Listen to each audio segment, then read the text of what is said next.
Hi guys, nasa Stanley ako ngayon guys. Tingnan niyo yung mga bata oh. May bago silang question niya pang Halloween.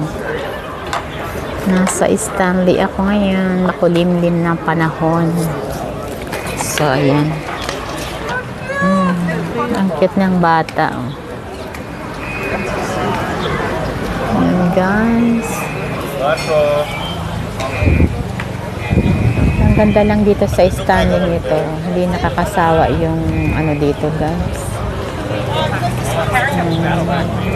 Bakit ba ang daming mga ano ngayon Halloween? May ano sila, may party sila guys. So ayan. Ayan siya guys. May pa-question ngayong araw. Dito sa gilid guys ng ano to, puro restaurant to guys. Puti ang kumakain mostly.